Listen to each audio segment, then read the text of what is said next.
Jack is running to outrun the storm, and the race has come to its darkest point with the end far away. He runs fast, doing his best to reach that point of exhaustion where thoughts are lost in physical reaction.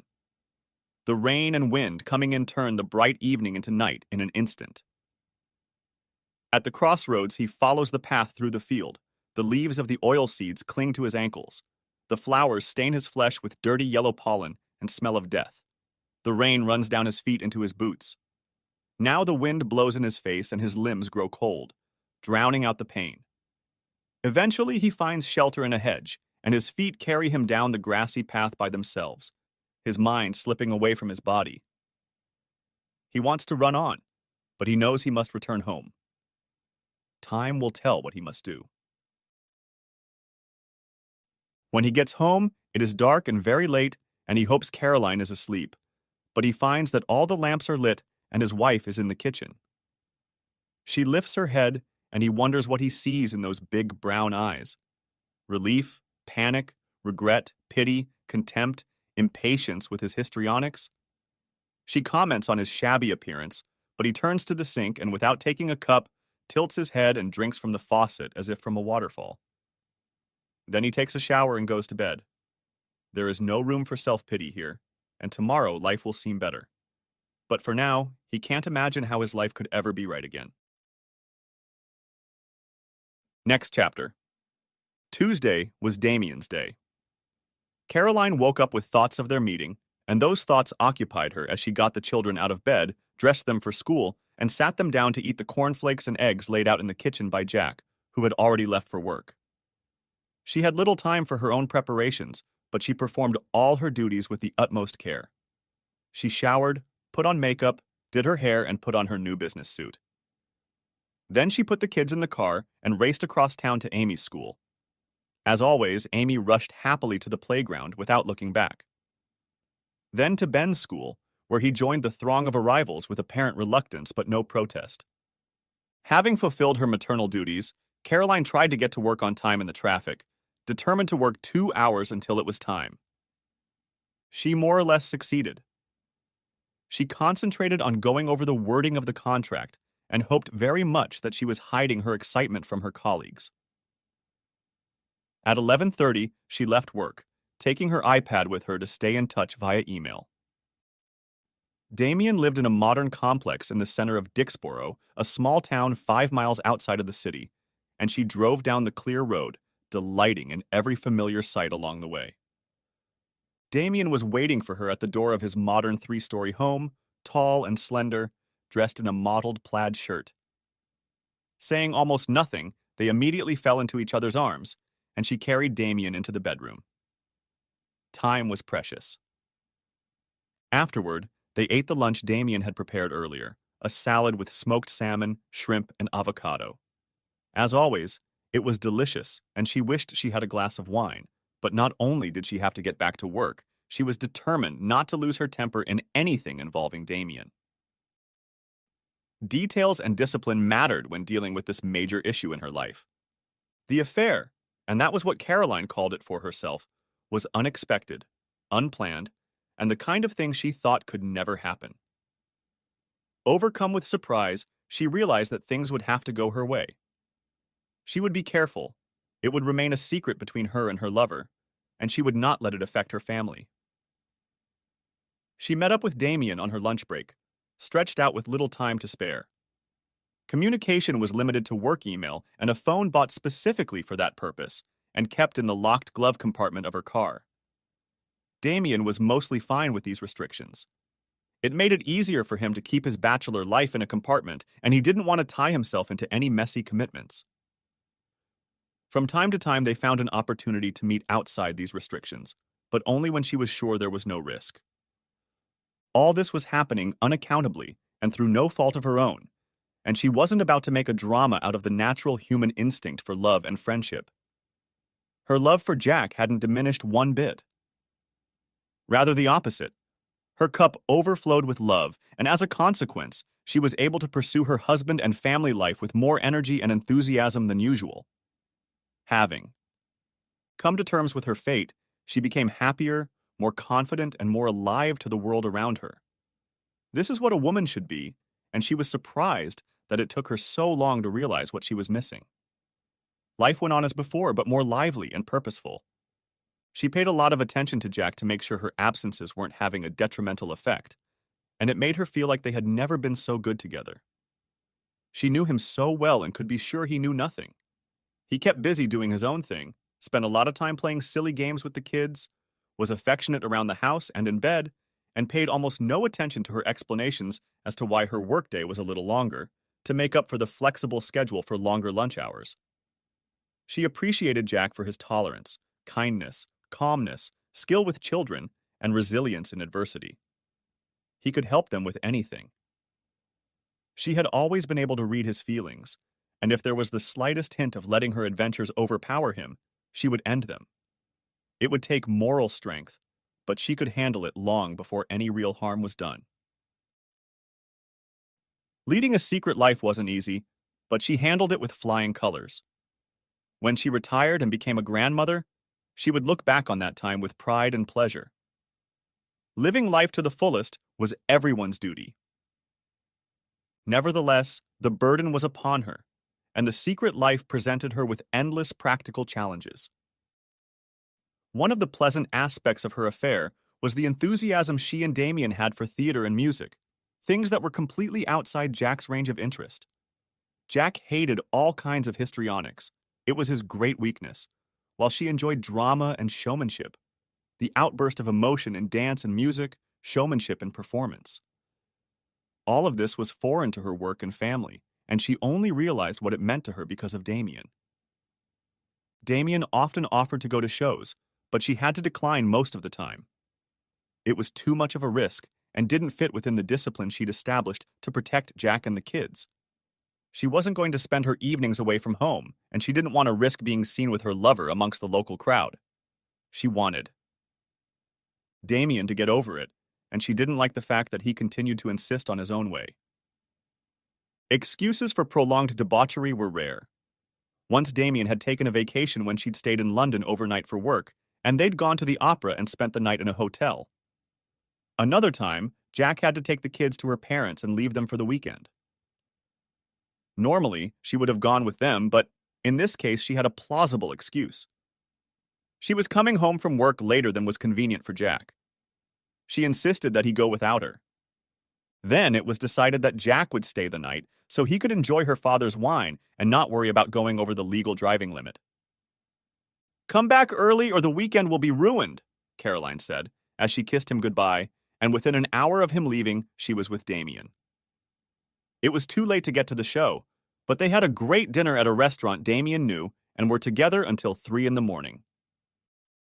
She was in her bed long before Jack arrived, sleepy and wanting breakfast. In many ways, she and Damien fit together. They watched DVDs while they ate lunch, listened to music, and entertained themselves. They were precious moments when she felt completely herself, without having to behave to please others. Yes, Damien made demands, but they were an expression of his love, and her willingness to give him almost anything he wanted reflected her contentment. Of course she loved him. They never talked about Jack or where their affair might lead. What they had was too precious to jeopardize it. Even gift-giving came with certain rules. Damien could only give ephemeral or symbolic gifts, nothing that would later arouse suspicion. One could give a book she could buy herself, or cosmetics that Jack would never recognize as expensive, or food that would leave no trace. But no flowers or jewelry or clothes. And even when they went out to eat, which they did whenever the circumstances of their workday allowed, they drove far, and Caroline tried to choose something that wouldn't leave a mark on her breath, and eat it so that there would be room left over for an evening meal with her family. All that was left was to have a plan and stick to it. Damien made no secret of the fact that he was a bachelor by choice, explaining that it allowed him to keep his strictly masculine home as he pleased and entertain a large circle of friends. He was not attached to anyone, so he had no trouble introducing his lover to his friends as his girlfriend. At first, Caroline was wary and wanted to be sure that these friends did not know Jack or her other life. But she was used to being Damien's latest girlfriend and enjoyed the rare social outings, confident that all precautions had been taken. Be that as it may, She and Damien wanted to be alone most of the time, but when the opportunity arose, she enjoyed going to dinner with his friends. She understood his need to show off his love interest, and for her, it was a way to take the pressure off their meetings and act like it was a normal relationship. Another benefit of the affair was Caroline's new confidence and energy at work. She was able to discuss her work with Damien in a way she couldn't with Jack, who had his own busy schedule. He helped her develop a new communication strategy that raised her profile with senior management, and her success in maintaining the interest of such an intelligent man gave her the confidence to put her ideas forward at work. Successfully managing two lives and having Damien's support made her stronger and better. She felt a sense of irony when, at the end of the board meeting, the CEO took her aside and informed her that she would likely be offered the new position of operations manager, actually general manager. For the first time in her affair, her heart snapped and stabbed. She longed for the job, and it pained her that she would be successful as a result of her secret affair. Even though she realized she was being unreasonable, she told her boss that she would turn down the job. It was wrong to agree under the circumstances, and she didn't feel able to manage a family, a new job, and a demanding affair. Next chapter. For the first time, she wondered if she could justify her incomplete life with Damien. She and Jack had been married for 12 years, and it seemed like an eternity. They had a cozy home, an 11-year-old boy and a 9-year-old girl, and a career that was getting more and more interesting. A lover was never part of their plans. She was not at all the flirtatious type. Even the opposite, she was rather stern. The first thing she noticed when she met Damien was his gray hair, like wire, curling over his temples and around his ear. His height was accentuated by a well-tailored, elegant aquascutum suit, a bright pink tie, and impeccably manicured nails. He was one of a group of unremarkable management consultants her employers had brought in to help with strategic planning. She worked for a mid-sized market research company specializing in online and telephone surveys, and it felt like they were being squeezed in the market by a few large players with an increasingly dominant position. Either they needed to grow on their own or find a specialized or profitable niche where they could be safe. The consultants worked through some future scenarios to help them decide on a strategy. There had been several fruitless workshops when Caroline was sure they were getting nowhere, and the boring men in smart suits seemed to laugh at their stupidity.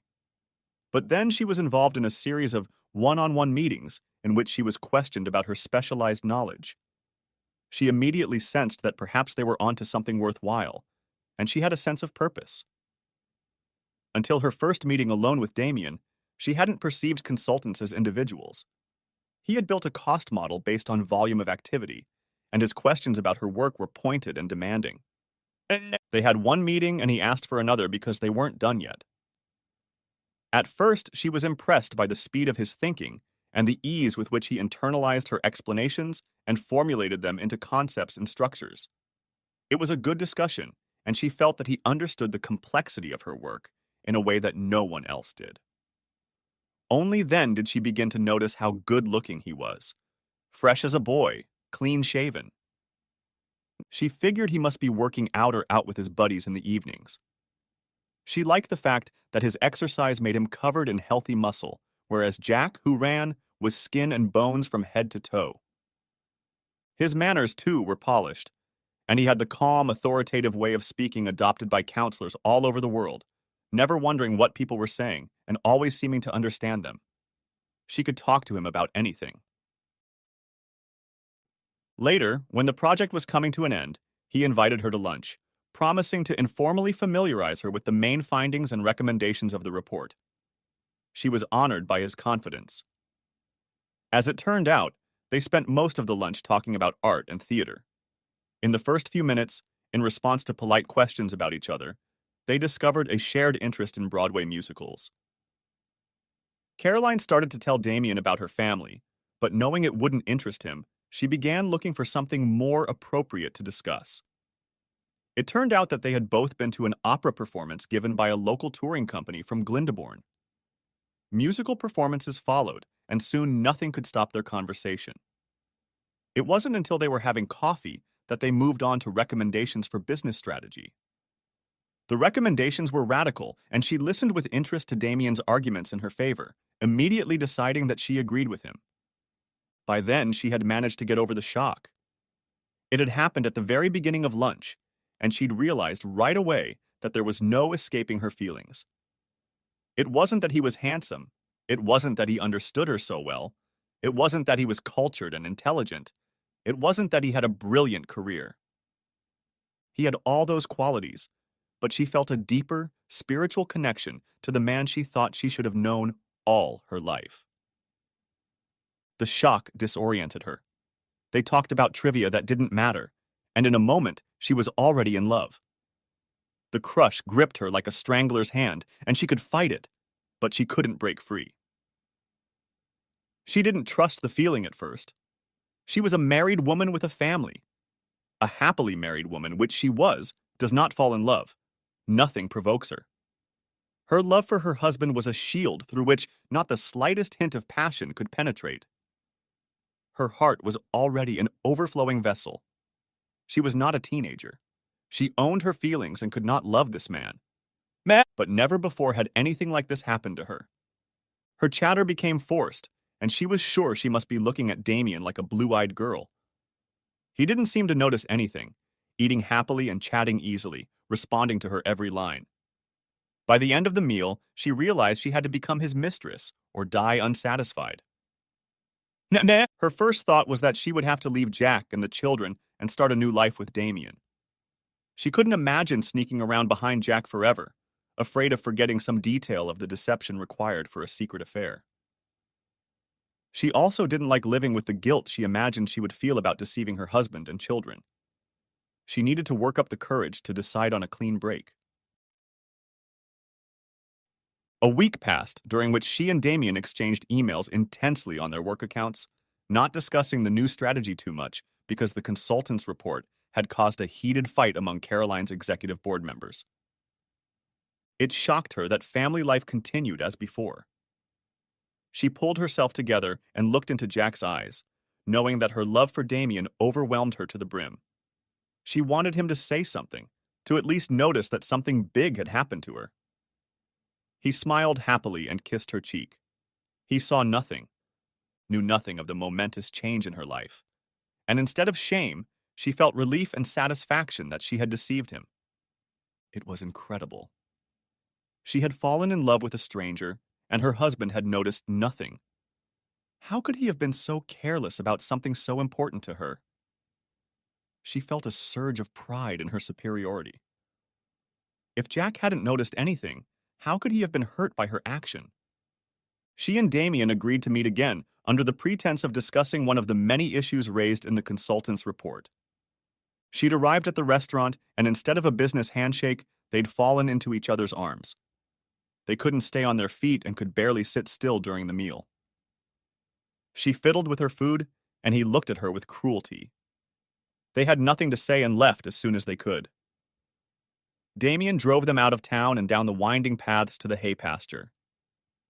It was all consuming, and there was no guilt. Then they only headed back to town when the sun was behind the hedge, and they were in the shade. Next chapter. Are the kids ready for school, honey? Caroline whizzes around the kitchen between various preparations for the day, running the washing machine and bagging Ben's sports kit, brushing Amy's hair while she eats her cereal, and asking her about her new teacher. Jack finishes his coffee, clears the table, and loads the dishwasher, calls the kids to order, says goodbye to his wife, and leaves the house. It's going to be another long day. He works with manic intensity, doesn't stop for lunch, and continues until 7. Then he gets in the car and drives home. Dinner is waiting for him there, but he goes to the bathroom and splashes water on his face before finding his children. Betrayal catches up with him suddenly, and Jack finds solace in running and the company of Ben and Amy. What better antidote to the cynical manipulation and betrayal of adults than children absorbed in play? He plays a computer game with Ben and reads a story to Amy. He's putting himself out there, not least so that he doesn't have to think about where Caroline is. When Amy asks if she can stay until her mother arrives, he replies, "Not tonight, dear. She may be a little late, and you can say hello to her tomorrow morning. I'll read you another story." She cries a little, but soon calms down and falls asleep. Now Jack has nothing to think about but Caroline and what he has to do the next day. He sits in front of the TV and still can't figure out how she did it. Where did she find the strength, or for that matter, the time, to have an affair while working full-time and raising a family? Tomorrow, Jack is going to deal with it one way or another. He's not sure it will make a difference, but he needs to know more. He suffers from the fear of loss and loneliness, but the anger deep inside protects him from despair. He will not be ruined by the stupidity of others, nor will he act in anger.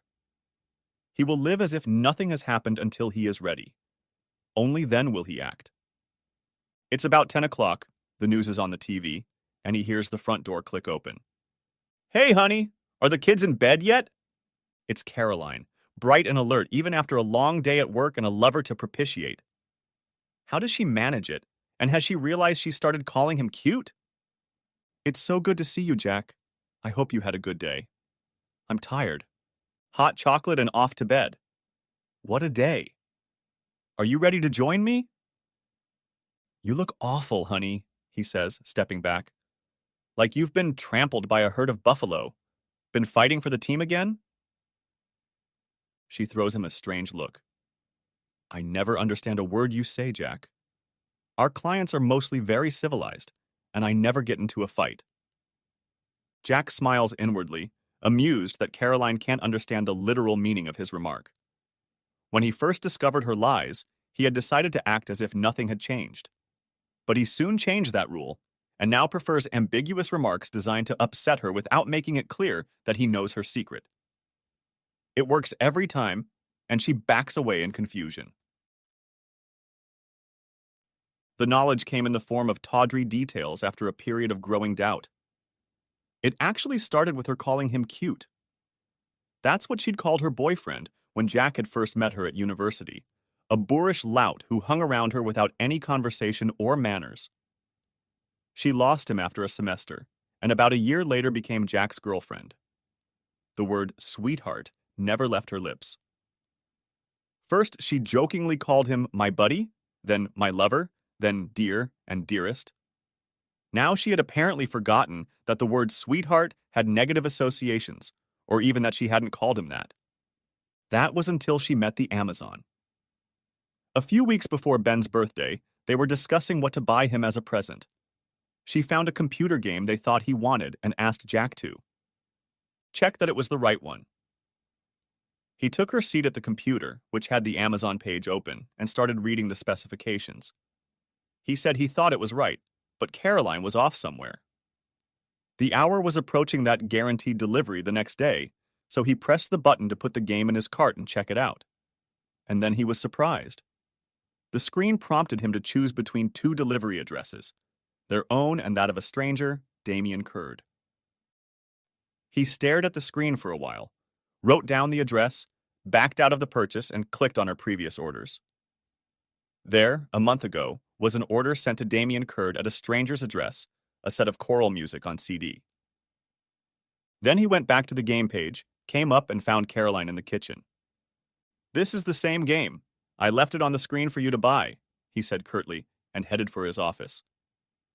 A quick internet search on his own computer turned up an entry for Damien Curd, a partner in a regional management consulting firm, an economist specializing in marketing strategies.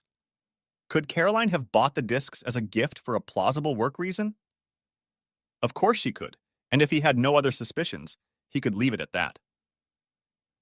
When Caroline went upstairs, he took her phone out of her bag and checked the address book. There was no entry for Damien Curd. The recent calls list didn't give much away because he didn't know Damien's number, but it didn't have any frequent unknown callers. If Damien was a work contact, it was likely that they only communicated on a work phone. When he had the chance, he checked her car. He immediately discovered that the glove compartment was locked, and of course he opened it with the door key. The phone was in a small toiletry bag full of toiletries and showed an unanswered message. It was from Dem and Reed. Normal plan. Can't wait. Love millions.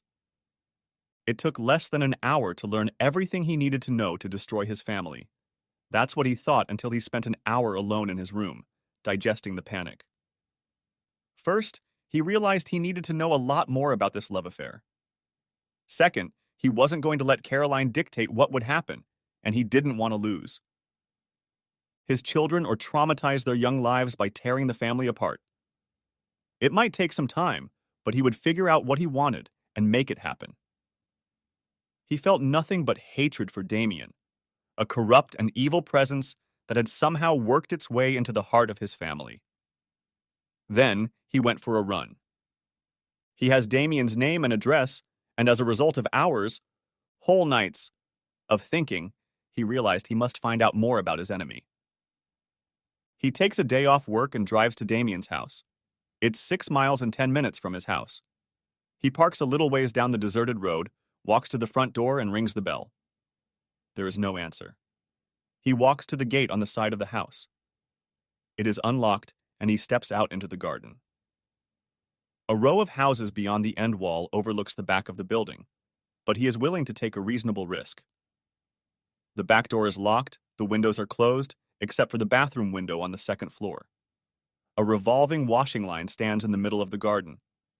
He puts on surgical gloves, collapses the washing line, pulls it out of its fixing hole, and leans it at an angle against the back wall of the house. He climbs onto the steel frame and balances precariously on top, one hand resting on a drain pipe. From there, he climbs with his foot onto the grill of the exhaust fan, and from there he climbs to the ledge of the bathroom window. He swings the window wide open, bends over, unlocks the large skylight, swings it open, and climbs in. It takes no more than 5 minutes. He closes the dormer window and wipes the footprint off the tiled windowsill and toilet seat he climbed down on. At first, he doesn't know what to do. He goes downstairs, unlocks the back door so he has an escape route, and replaces the spinning laundry line. Then he looks in all the rooms for evidence of Caroline's presence. It would be too much to expect a photograph or a letter, but he looks through the open letters on the mantelpiece and the photos pinned to a chalkboard in the kitchen. In the center of the wall hangs a large framed photograph of a young man in a ribbed football outfit with a rugby football under one arm and a silver calf in the other. Jack stares at his nemesis, taking in his triumphant look, the youthful vigor and brilliance of a man who has everything he wants. It's creepy, prying into the life of his wife's lover, and he feels disgusted. He crosses to the kitchen and finds a bunch of keys in a drawer. A quick check reveals that one of them is the spare key to the front door. A sudden inspiration hits him. He leaves the house, drives downtown, and makes a duplicate. Half an hour later, he is back in the house, and his enemy's defenses are finally breached. While waiting for the key to be cut, he realized what he had to do. The centerpiece of Damien's office is a high-end computer with a large screen. He turns it on, and Windows loads. There is no password protection. Damien lives alone. He opens his browser and finds webmail in his bookmarks list. He clicks on it, and it opens. The username and password are memorized on the computer. Jack has to sit down. He checks the time, looks out the window, and turns to the screen again. The first thing that catches his eye is his wife's email address in the From column of Damien's mailbox. It's full of emails from Caroline. He clicks on the most recent one. Good morning, love. 1 day left until the culmination of my week.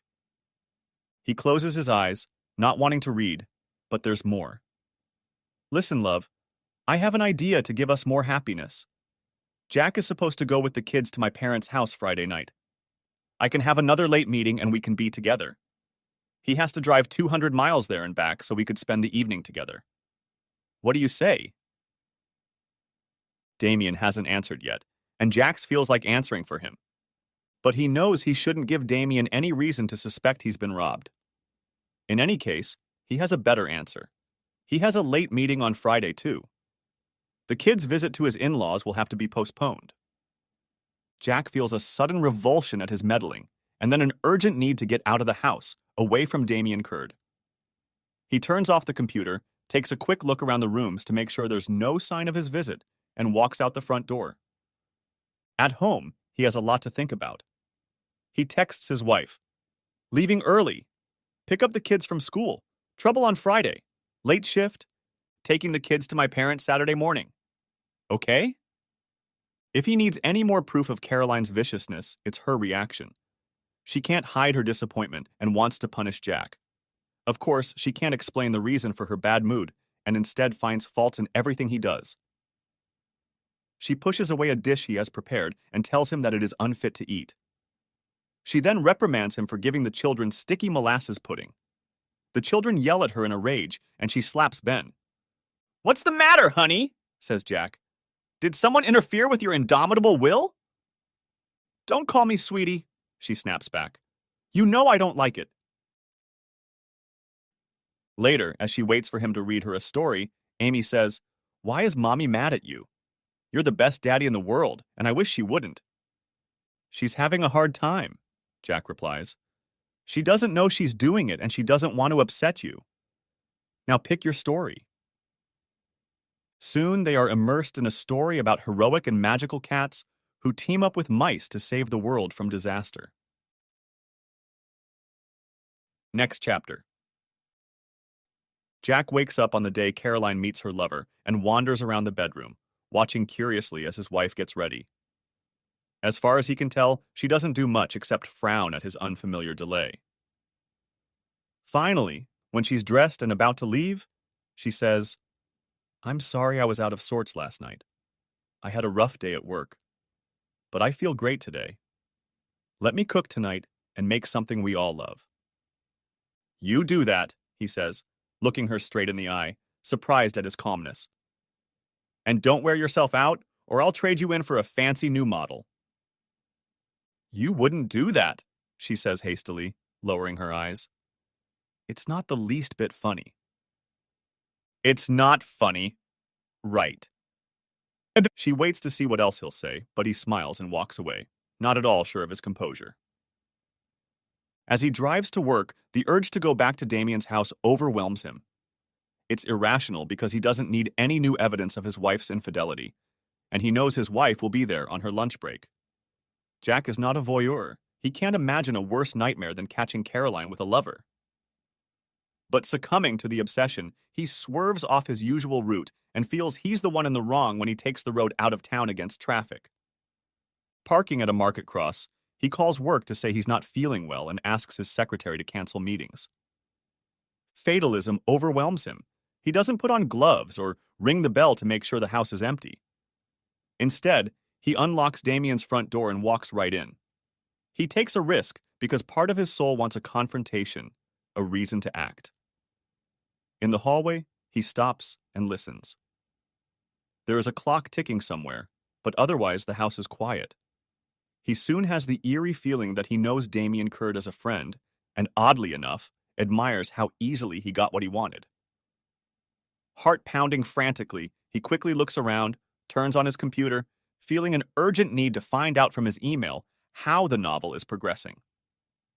He reads the succession of messages between the lovers, trying to decipher the awkward expressions of affection, defiance, and love. And there is no doubt that they love each other. Caroline's affectionate words are sincere. She tries to flatter and tease and is not at all shy about bribing with the promise of food or her body. Damien is a bit formal and stilted in his responses. He tries his best to bring a bit of feeling to his expressions of desire. But then again, there is no doubt that he loves her. When he is denied a meeting, he is pathetic in his disappointment. He reads Caroline's message that the meeting on Friday is canceled. Jack has ruined everything. No meeting on Friday? Am I disappointed? You bet I am. But I'll make it up to you tomorrow, lover boy.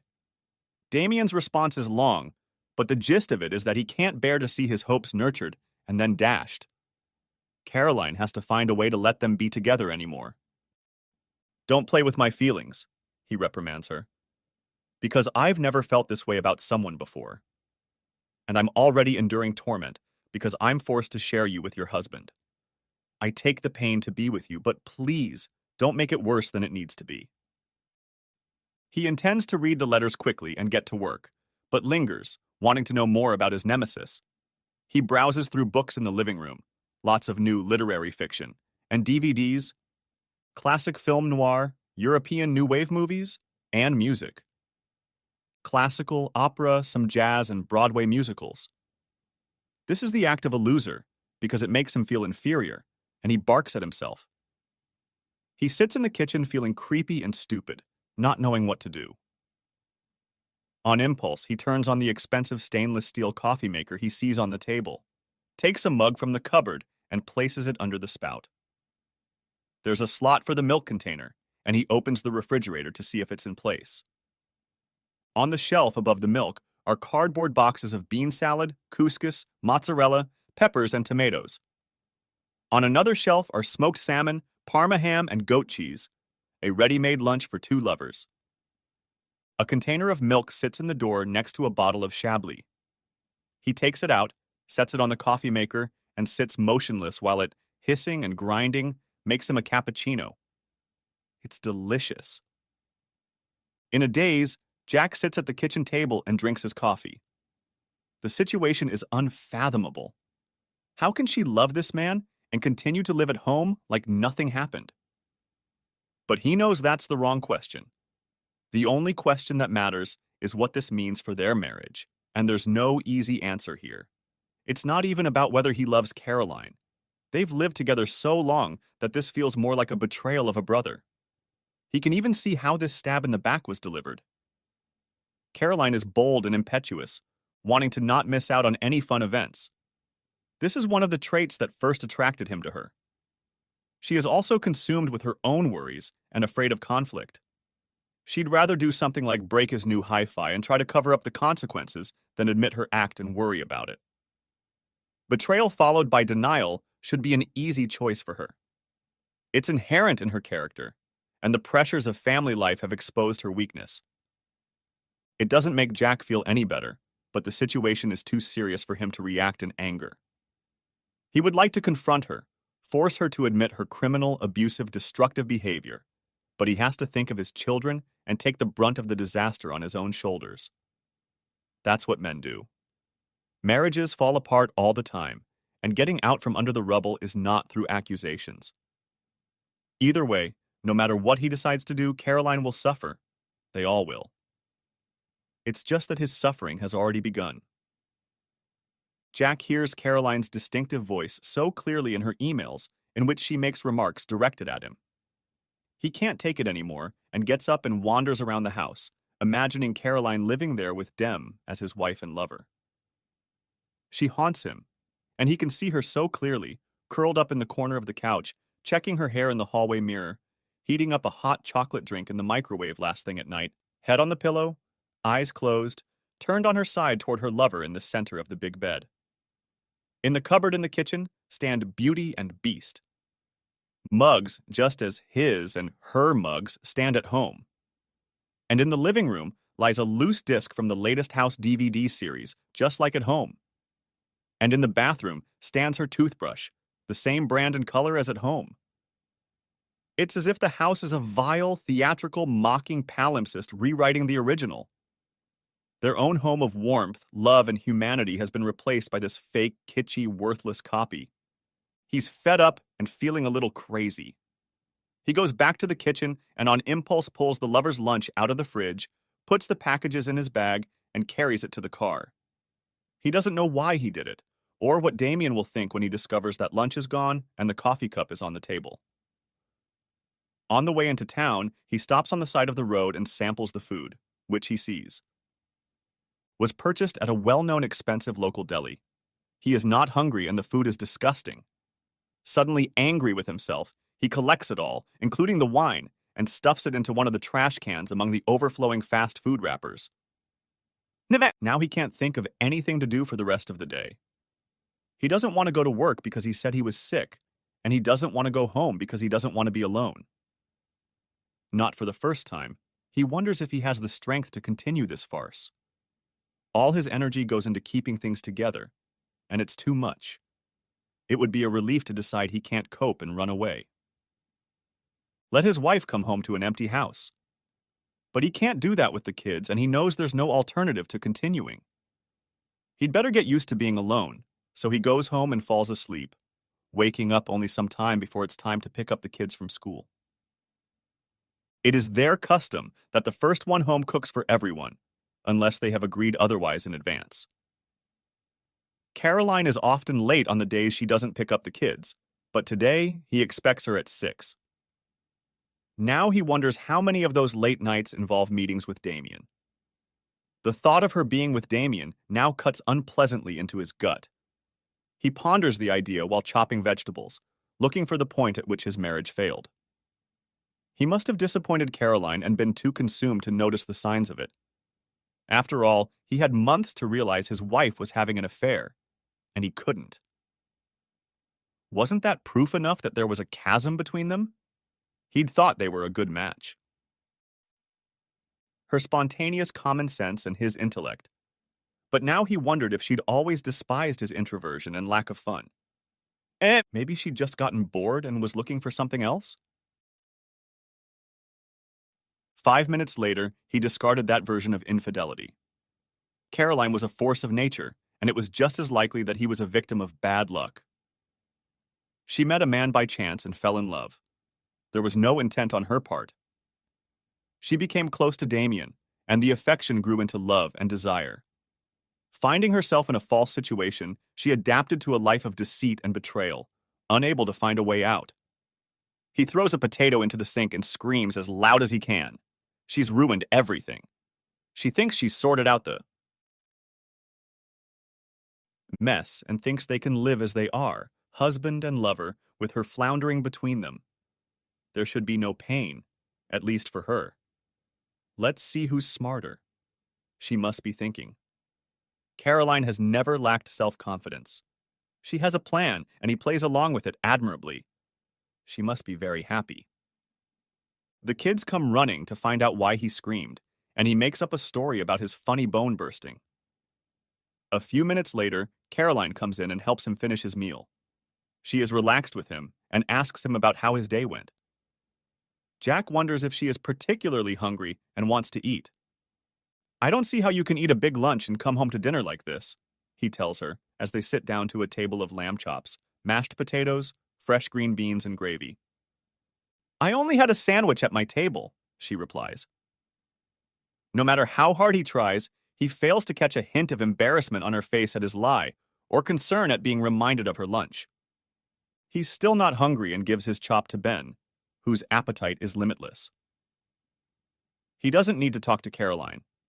The kids are content to eat and immersed in their own world of teachers, lessons, and friends who said this, did that. He drops the occasional remark, but mostly observes his wife. She changed into her work suit before joining the cooking and is now wearing a shapeless black top and pants, her hair pulled back and her makeup washed off. She doesn't need to look good for her family. She is relaxed and happy, making remarks to keep the children talking and occasionally casting a glance at her husband. He meets her gaze.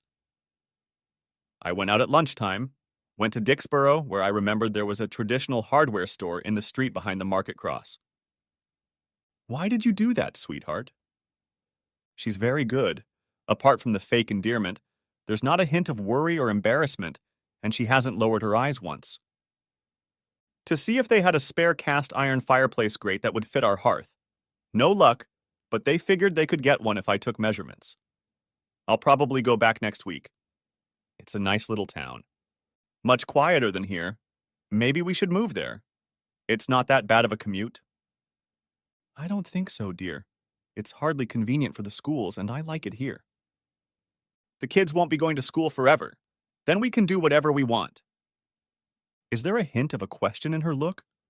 Why is my boring, imagination-deprived, humdrum, dependable husband suddenly saying these things? He lowers his eyes uncertainly and stares at his plate in concentration. How could she do this? He knows his wife, but he can't explain it properly. She is risk-averse and never complains of boredom. Moreover, her work never leaves her time to do anything she would like to do. What she has done is like a form of mental illness.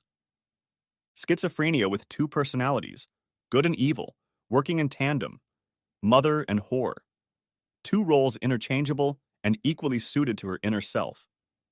He just doesn't know her as well as he thought he did. And he's not at all sure he still likes her. She's not his friend. He lies in bed thinking that his marriage defies all explanation. This is where sane couples break up, when faced with an incomprehensible fact that causes incoherent, unspeakable thoughts. Why endure the pain? Why try to understand it when destruction provides a way out? Destroy the marriage, and the problem disappears. He should do it, but he's still not ready. What stops him is fear. Fear of failure and loneliness. He knows he's pathetic. Next chapter. Living a lie has made Caroline a victim of unfamiliar fears. Everything that was said, by herself and others, was scrutinized to make sure there wasn't a chink in her protective armor. The more successful she became, the more important it was to maintain her success. She no longer asked herself why she did it. It was enough that it had happened, and now she and Damien had to let the affair run its course. She loved Jack and her family, but she loved Damien too. She couldn't leave him. There was no point in feeling guilty, and anyway, she was paying for her happiness every day by leading a double life. It no longer surprised her that it was happening. Jack was working too hard. He headed a large analytical group at the bank, doing complex numerical analysis of investment and credit risks. She didn't pretend to understand his work, but she always admired his successes. Along with his salary, he sometimes received terrific bonuses, but there was the pressure of handling complex projects and the hardships and frustrations of working in a difficult and not very favorable business climate. Jack mostly didn't show that he was stressed, but at times he was depressed and difficult to live with. Withdrawn and uncommunicative, snapping at his children and seemingly absorbed in watching sports on TV and reading history, a hobby left over from his university days. If only he would do something spontaneous, show a little joy and spark, she thought, she would never be open to Damien's attentions. She didn't blame Jack. She only wished she had a better understanding of what he needed and didn't feel that he sometimes thought she was desirable. He was smart and deep, and it was easy to feel like an inferior wife, unable to support him. Her primary goal was to make Jack happy, and she was very careful to let Damien distract her from her family. Yes, there were times when on weekends she would get out of what she had once enjoyed doing with her family, but she was hard on herself, and it rarely happened. Most weeks, she only saw Damien during lunch, and the fleeting nature of their encounters made them all the more precious. One of the special benefits of their relationship was that with Damien, there was no need to negotiate and compromise endlessly over the little things in life: who would pick up the kids, who made this mess, why didn't you buy milk when I asked you to, how did you manage to lose my new gloves?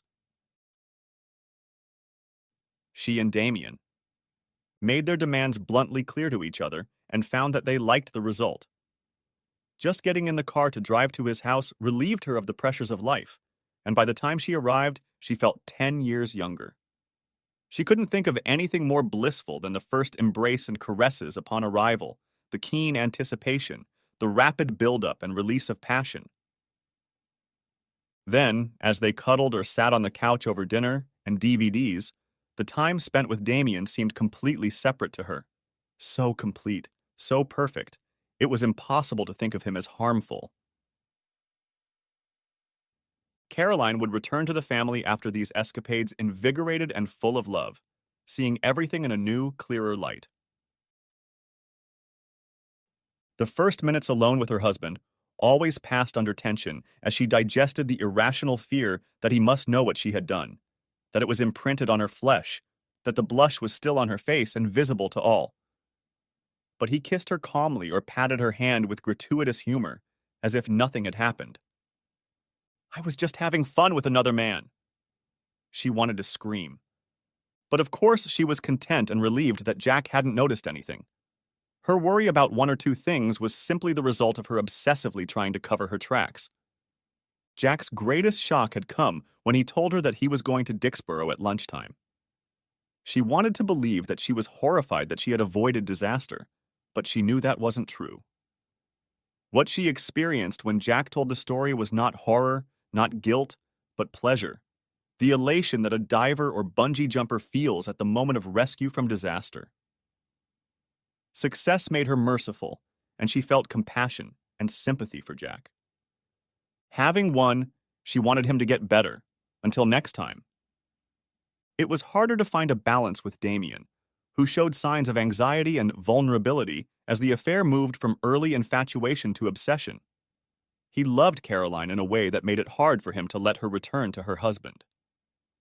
His position was the least secure, and he wanted to be with her always. When he hinted at this, she nonchalantly brushed him off. Dem, it's an affair and we're fine. You see me far more often than most lovers manage. We've got it all worked out. The main thing is not to be greedy. But I'm alone when you leave me. You don't realize how hard that is. Give me a break, Dem. You're the one who wanted a bachelor life with no commitments. We're doing really well, so you don't have to ruin it. If only we could have a weekend away. That could be fixed with a little ingenuity. No. I think you're tough. That's an advantage. I have to be. Once we were lying cuddled in Damien's warm bed, he said, Are we doing it right? Or is this just a dream? I can't bear the thought of you suddenly vanishing into thin air. Don't worry, she replied. What we have is fine, and we know how to make it work. We'll be fine. But it's so risky to live such a secret life. One mistake and we're finished. Unless you leave your husband. I'll never do that. But we won't make a mistake. And even if we do, everyone will survive. Life is too good to make mistakes. But if your husband found out, how would you handle it?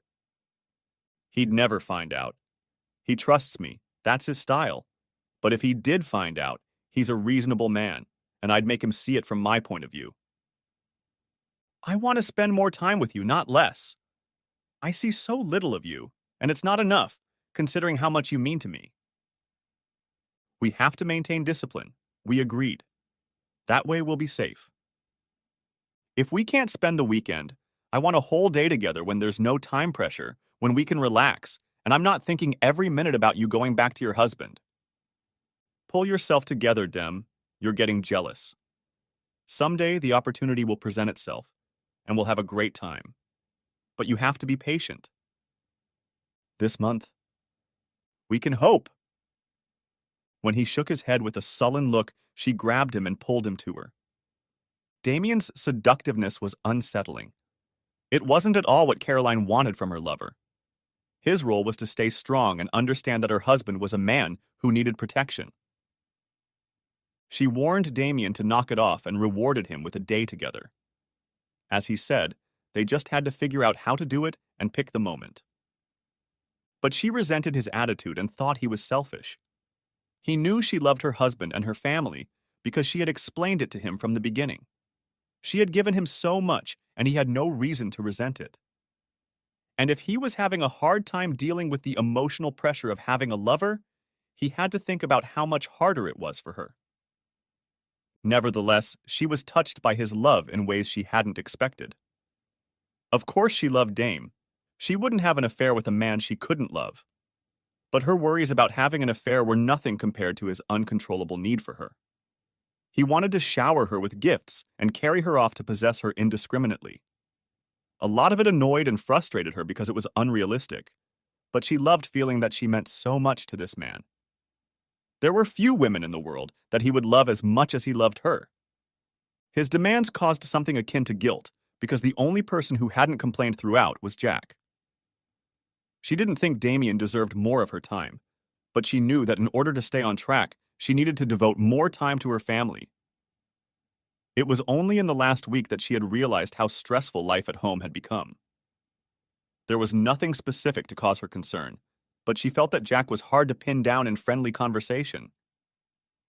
Instead, he began to say unpleasant things that reminded her of her secret life. Only the day before at breakfast, he had said, "Why do we have to drink crappy coffee in this house? We can afford better coffee than this stale, cloudy, lukewarm filter crap. I'm sure most people drink much better." Do you know anyone who has one of those automatic bean-to-cup machines that makes the style of coffee you want? He looked directly at her, forcing her to meet his gaze. Have you ever had coffee from such a machine? What was it? I don't know what kind of machine you mean, Jack, she replied with forced calm. But if it bothers you, we could look at the machines over the weekend. As you say, if you want to, I'm sure we could afford it. I'd like to try it first, he replied. I'll find someone who has it and invite them over for coffee. You do that. She missed the bullet and felt mildly excited again at her successful cheekiness, but the conversation alarmed her. What had brought this on, and why was he angry with her about the coffee situation? As far back as she could remember, he was the one who had bought the filter coffee maker that he now thought was so substandard. Back home from Dixboro, Caroline rushed to keep up with family life, cooking meals and running around after the kids.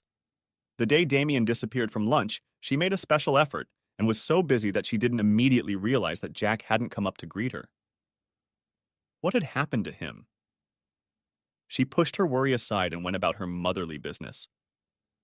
Although Jack didn't seem to know what she needed, she would try to reconnect with him later.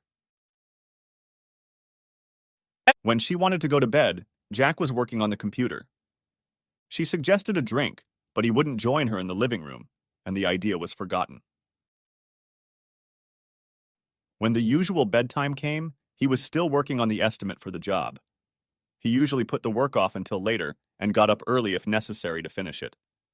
This time he said he would continue working while all matters were fresh in his mind.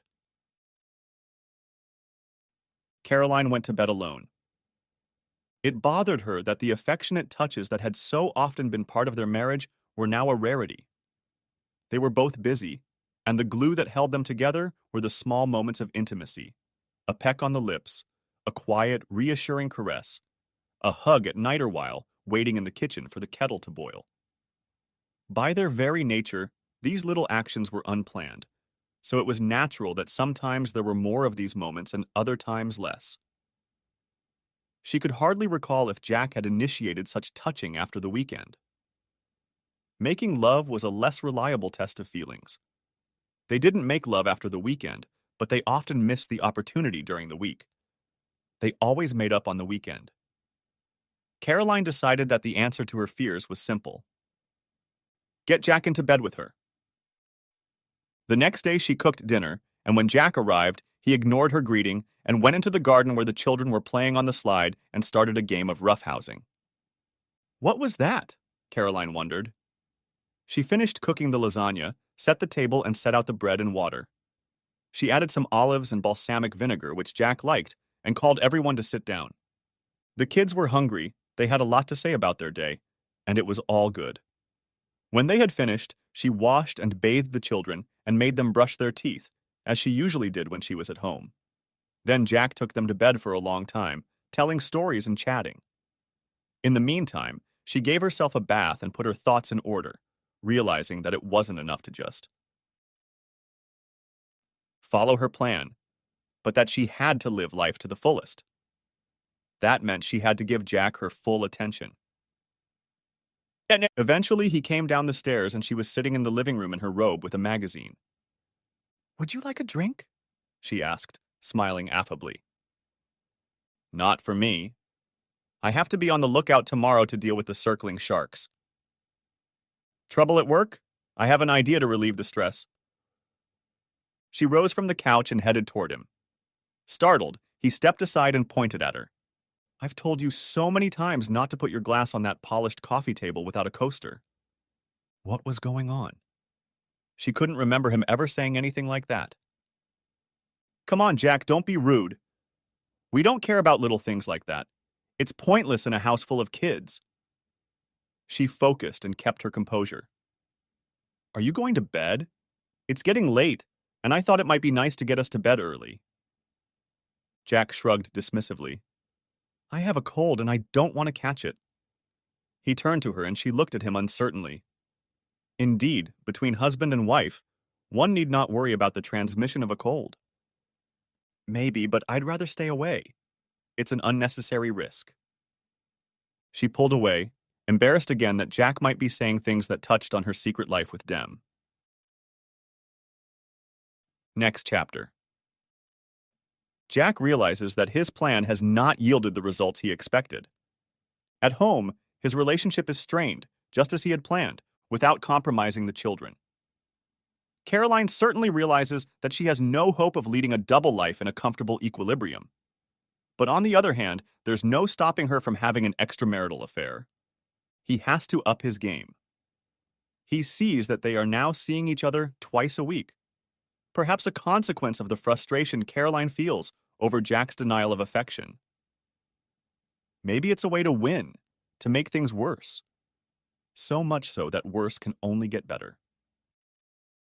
Caroline should surely realize by now that there is an imbalance in her relationship. Her husband and lover are not equally happy with each other. If she values her marriage, she must make every effort to save her husband. The problem for Jack is that she shows no signs of realizing this. He reads his daughter a bedtime story and sits on the edge of the bed watching her sleep. Tears cloud his gaze as he realizes it's time to act. He must be bold because what follows will be highly unpredictable. He has calculated the risks, and they are not too favorable, but in any case, he has no alternatives. He could lose everything that matters to him. Not only is his life at stake, but everyone he cares about. Fear is unacceptable, and he must show courage. He knows what he must do. Part 2. Caroline rose in the morning in London, discouraged by the complexities of her life. Jack was up early too, and she was confused by his calm and purposeful actions. He made breakfast, listened to the news on the radio, prepared lunch for the children, packed their sandwich boxes, got them out of bed, and dressed them in school clothes. It was all routine, but she wondered what had changed and why she felt uneasy. "What's up, Jack?" she finally asked when she finished fussing and got ready to leave. "Busy day. Lots to do." "Work? Sorry, I can't come back today. It's not fair that you have to run to school in the morning and evening, but I'll catch up next week." "No problem." "Jack, you need to take more care of yourself. You work too hard and never relax. When I get back from this trip, I'll make sure you can have some fun." "That's nice of you, but really I'm fine. I have a lot of fun with the kids." They looked at each other for a moment before Caroline picked up her bag and briefcase and kissed him on the lips, touching the corner of his mouth. "Take care," she said, with a note of concern. "Be careful," he replied. "And don't call tonight. I can take the kids out to eat and I won't answer the phone while we're out." "Don't stay out late." "You too." He turned away. She knew something was wrong, but she had to go, despite the anxiety settling in the back of her mind. There was no time to worry about it now, or she would miss her train. She drove to the train station, trying to make sense of what had happened. What did he mean? Don't call. Of course she would call, and he could have at least texted to assure her that the kids were okay. It sounded like he didn't want to talk to her. Relieved, she boarded the train and at least put the family confusion behind her for the time being. Damien was waiting for her, and as always, he was gorgeous, both soothing her worries and bringing an anticipation of adventure to the day. He was in high spirits. His beloved was completely at his mercy for a while, and he was bubbling over with ideas of what she should do. They quickly agreed on an itinerary: shopping in the morning, lunch, check into the hotel, afternoon rest, evening performance of Cole Porter's highly acclaimed West End musical Anything Goes, dinner, bed. It was a dream day. They stopped for lunch, anticipating an afternoon at the hotel. Damien found a swanky oyster bar in Fitzrovia and suggested she have champagne. She would have preferred to keep her head clear, but agreed to have a glass with smoked salmon and cream cheese in an artisanal brown bread sandwich. They sat on high stools at the bar, leaning against each other. "Here's to many such happy days," Damien toasted, clinking his glass against hers. Before she could respond, his phone rang and he ruined the moment by answering it. She sipped her wine, took a bite out of her sandwich, and watched the color fade from his face. What the hell? He stared angrily in front of him, holding the phone to his ear. "Are you sure? This can't be happening. A letter from me? But I'm not at work. I haven't looked at my personal email since this morning. There must be a mistake. I'll call you back. Damien put the phone down and pulled out his iPad. What's the matter, Dam? What's wrong? He didn't answer right away, but began fiddling with the iPad. Just give me a minute. Something's come up. She stared at him, forgetting about her food. This was no ordinary work problem. He fiddled for a few minutes, then picked up his phone and called. I can't see the message. There's nothing in my inbox. Are you sure it's not a scam? Send me a copy. He hung up, but before she could say anything, the phone rang again. This time he looked grim, listened silently, and ended the call with yes, sir. Now he had time to look at her, and he felt himself getting angry with her. Someone is playing games and this morning sent a message from my personal email account to everyone on my contact list. Apparently it says we're having an affair and claims we met at your work. But how could they do that? And how come the message was sent from your email? Caroline was lost in speculation about what Damien was telling her. You mean, some bastard hacked into my account, told everyone about you, and made derogatory comments about your employers as if they were my professional views. That was my boss talking. The letter has already been copied to your people, and they demand to know what I've been up to. Hell. You know how some of them hated our references, and now they're demanding to know if I've been honest with them or allowed you to unduly influence me. They stared at each other. Her mind had softened under the influence of romance, but Caroline was still trying to comprehend what had happened. It couldn't be serious. It must be a mistake that would soon be sorted out. So what if people at work knew about her and Dem? Did it matter? Of course it mattered, because of Jack. Every few moments a text message popped up on his phone. He glanced at them and at his iPad and shook his head. Look, Caroline, I have to go back. But you can't! Caroline fought back tears of frustration and growing panic. How could this affect us? Come on, Caroline. It had to be your nasty husband who did this. It's obvious if you think about it. Remember the lunch that went missing from my refrigerator? He stopped and thought for a moment. Yeah, that's the one. That bastard has been in my house. This is some kind of sick revenge. He must have sent a message. Where is he now? At work. Caroline paused and focused on her thoughts. But what do you mean, Dem? Jack doesn't know about us. I'm sure of it. Just this morning. Her voice broke as she remembered Jack's implacable calm as she prepared to leave. Why had she insisted he knew nothing? The horror of the situation suddenly gripped her throat and she choked on a crumb of bread. Damien turned his iPad to face her. The entire screen showed her graduation portrait with a startling depth of color. What is he doing with that? She burst into tears. Next chapter. The door in front of Caroline has closed, and it's time for action. Jack realizes that he has let fear and depression paralyze him for too long. Nevertheless, he mentally lists all of his actions, reminding himself of the business cliché that every problem is an opportunity. The kids. He has to protect them, but this lie about family won't do them any good. Caroline. His marriage to an unfaithful and lying wife has no future.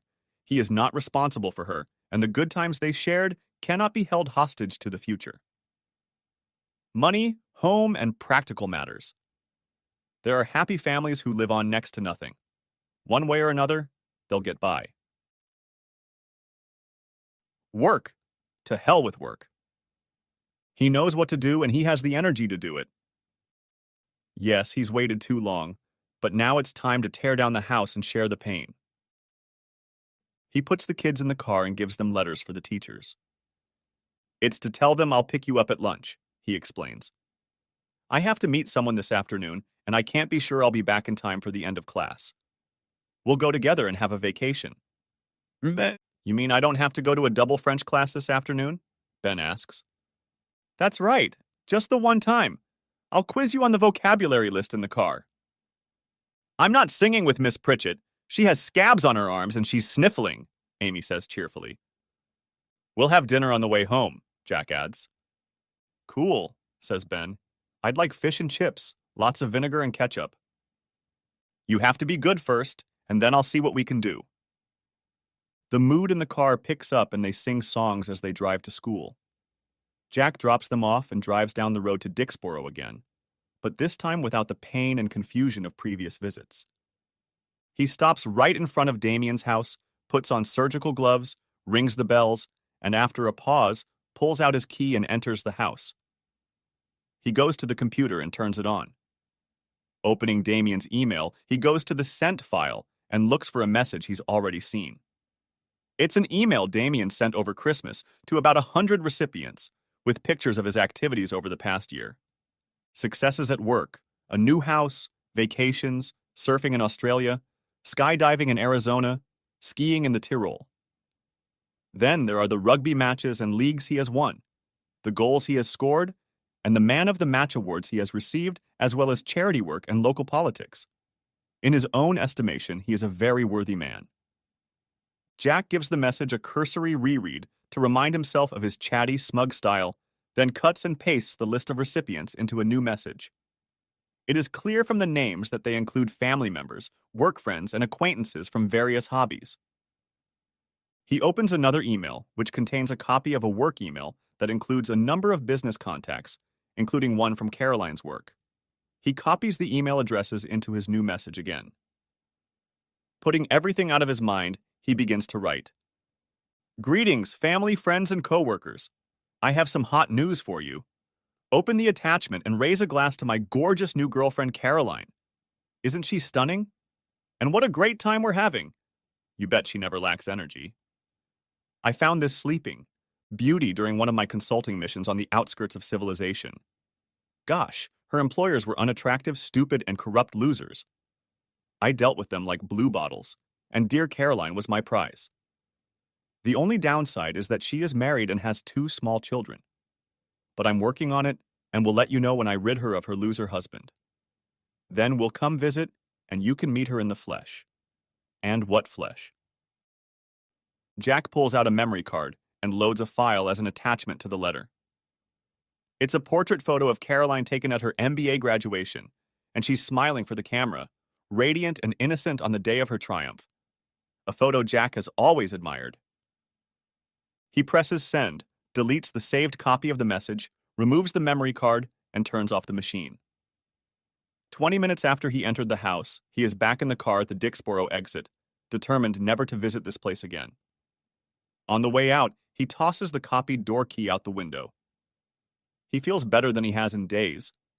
He gets home, showers, changes clothes for the afternoon meeting, picks up a change of clothes, game consoles, and books for Ben and Amy, eats lunch, and goes to pick up the kids. 8 hours later, the 3 of them sit in a Brighton cafe with fish and chips and have dinner. Jack is tired, is in a mild euphoria, and is in no hurry to answer his children's persistent questions. The kids have been energized all day. They've enjoyed their unexpected vacation from school and are invigorated by the food and sea air. He is already starting to lose energy, knowing that he still has to drive home. Going to the bathroom, he turns on his phone and there's a message from Caroline. She's home, demanding to know where he is and to call him immediately. The time bomb of an email explodes. He turns off the phone and goes back to the kids. He's not ready to leave and suggests they eat ice cream while he drinks coffee. Why not stay the night? There are hotels along the sea and tomorrow will be plenty of time to deal with Caroline. He tells the children about it, and of course they like the idea of staying the night. In the morning, he'll drop them off at school on the way home, and they'll be a little late.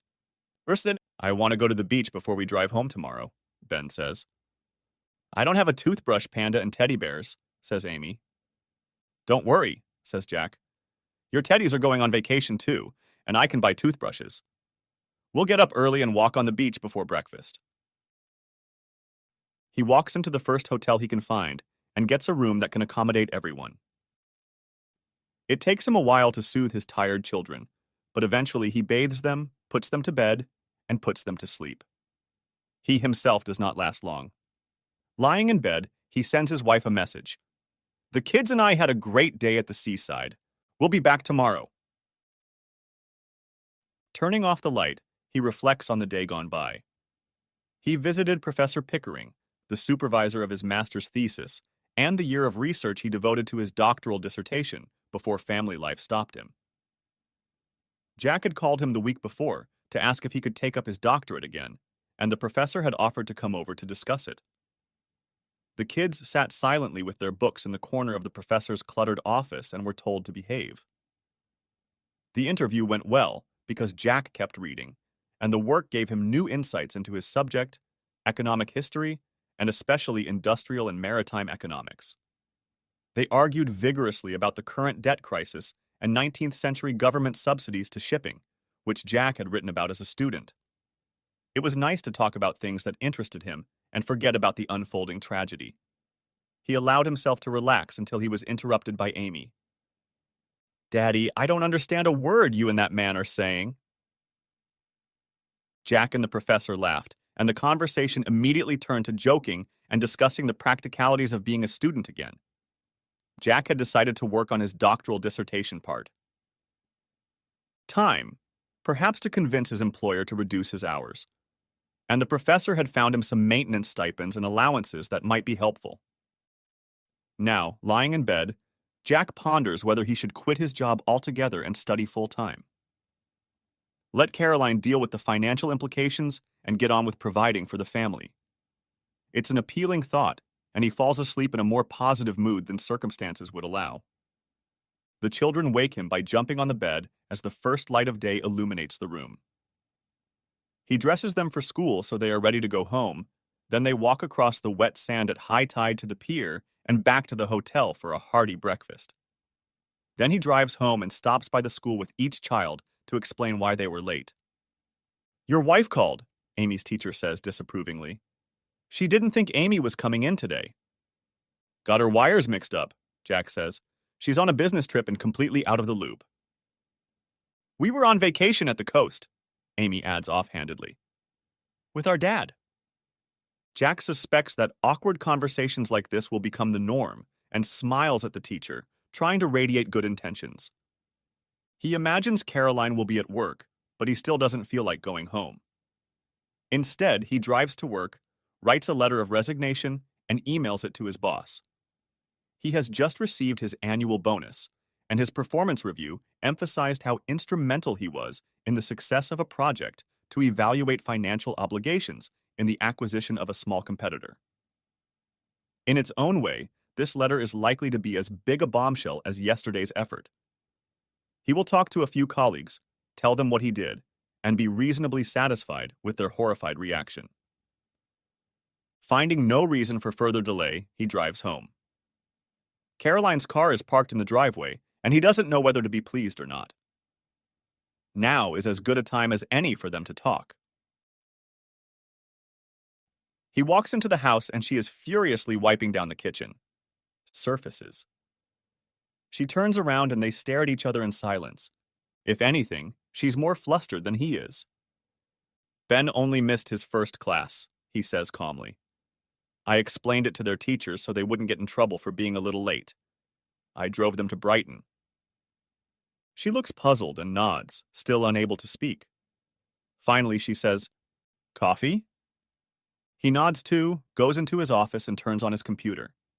He sees several new emails, and they're all on the subject of, "Is it true that you and Caroline are splitting up?" The vibe from his bombshell continues. Caroline comes to his door. "You'd better have coffee in the living room." He follows her in and sits down in a chair. She takes the corner of the couch and begins, trying to maintain eye contact. Her voice doesn't waver, but he notices that when she pauses, her gaze drops, and it takes her a moment to gather her thoughts. "I take it you know." He nods. "And that you sent the letter." He answers nothing. He has no reason to acknowledge anything. "It's wrong, and I don't like to feel bad. I see that I can't fool you, Jack, the man I love. You mean the world to me, and I will love you until the day I die." "I thought it was best not to tell you. but it was hard to deal with the fear that you might find out. Damien and I discussed it every which way and would eventually decide that you should know. One way or another, you found out. Damien and I are dating. I love him. I love you too. And yes, we have been in bed. I have to tell you. Please don't take it personally. I wanted to tell you before, but I was afraid of hurting you. His wife looks down at her hands. Bold and defiant, she raises her eyes, but only meets Jack's gaze for a moment. After a while, she continues softly. Damien is a good man, and if you gave him a chance, you would like him. You'd have a lot in common, and he treats me well. He makes me a better person, and you would benefit from that. He likes simple entertainment, dinner, movies, walks in the park. We spend a lot of time in the park. I watch the daffodils and roses come up in bloom. I know you think I'm obnoxious, but he listens to me and helps me sort out my thoughts. He lets me spoil him and tells me I am a star and a beauty, and that you are such a lucky man. I come back to you on top of the world, and I am so happy. I have so much to give you. Life is so full. I thought you must have noticed. He shrugs.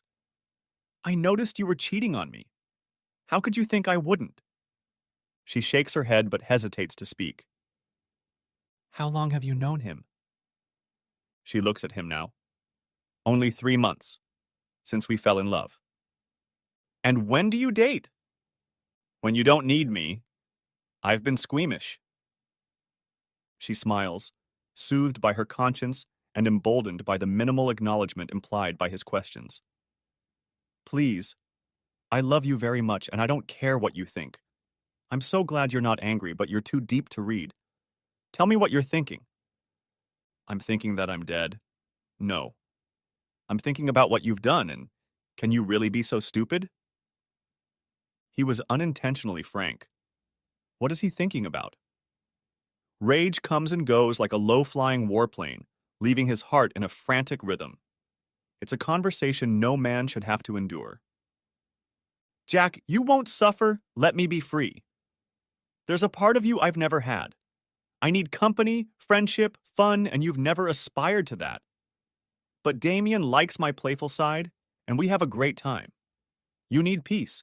You enjoy sitting alone with your books and your thoughts. That's the time I give to Damien. We'll make it work. Does she want him to agree to her cheating? Jack is aware of sudden physical reactions, like a soldier in the moments after a sniper shot, making feeble attempts to figure out where the bullet hit. He is cold and nauseous, and a stupor is building in the back of his mind, like a premonition of death, a shutting down of reliable internal mechanisms, of vivid thoughts that are not his own. This conversation has been worse than he expected, and the feelings he had suppressed for so long are now out of control. Caroline watches in horror at what is happening. I can see that you're hurting, and I'm sorry that I caused this. Neither of us planned this, and it's very embarrassing. I'm asking you to think about my situation as well. It's hard for all of us, and I need your help to deal with it. We need to help each other. He doesn't meet a human gaze now, afraid of his weakness. But he speaks in a clear voice. If you need a divorce, let me know. Otherwise, I don't think we have anything to talk about. By the way, I'll be living in Brighton during the week, so you'll have to make new arrangements with the kids before and after school. I'll be back at weekends to keep an eye on them. Also, I've quit my job, so after this month, you'll have to pay the household bills. Now she looked horrified. Jack, what have you done? What about the kids? You didn't think about them. You didn't think things through. No, Caroline, it was you who didn't think. I've had plenty of time to figure out what I want. I just didn't see any reason to consult you about my decisions. I'm a student again. I'm going to get my PhD. I'm going to rent a place near the university library during the week and come home to my kids on the weekends. You're leaving me? He shrugged. You've been gone a long time. Call this arrangement whatever you want, but it shouldn't affect you much. You can have as many lovers as you want. It doesn't matter to me. But you'll have to be here with the kids during the week, and I'll look after them on the weekends. Is that too difficult for you? It's not a good idea. You have to be sensible, Jack. It's too late. It's all done already. You'd better think about who's going to pick up the kids when they finish school. Maybe I can get back in time to do it on Fridays. I won't be unreasonable. You're making this as difficult as you can. You hate me. I'm going to move on with my life. I don't care what you think or how it affects you. One more thing, he adds. If I ever come home and find your lover here, I'm going to crack his skull open and live happily with the consequences. Keep him away from my house and my children. If you want boy toys, take them to some sleazy hotel. Yes, he wants to make her miserable, but he wants to do the right thing for his children. And the only thing unreasonable is that he acted without consulting Caroline. There's also the matter of the mortgage. He won't be paying anymore. His income has reduced. Caroline should be able to cope with the payments, but he knows money will be tight. She certainly won't want to pay for after-school childcare. The obvious solution, he thinks grimly, is to use his flexible schedule to get free from work and pick them up himself. He falls asleep reading his daughter a story and wakes up at 4 in the morning lying on the bedspread next to her. He goes downstairs and collapses on the living room couch. Soon, he falls asleep again. Next chapter. The new routine started immediately.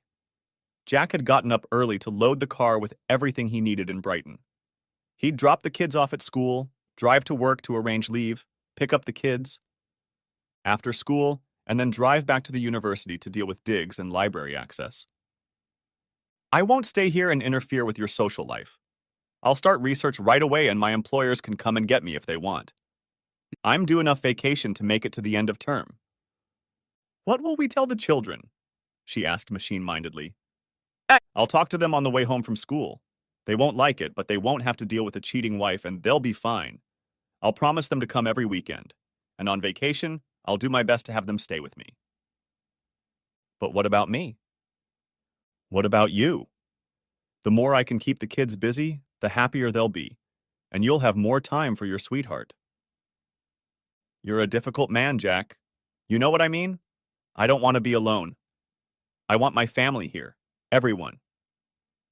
Yeah. You'll want to be with your lover when you don't have children. Actually, you can call him your partner. We can still be married, but I'm not your partner anymore. That's not what I have with Damien. It's just an affair, I've already explained. Don't try to imagine it's anything more than it is. I don't care how you describe it. You love him and depend on him. I feel like he's your partner. No. You're distorting everything. You are my partner. You are the father of my children and my husband. There shouldn't be anything that could keep us apart.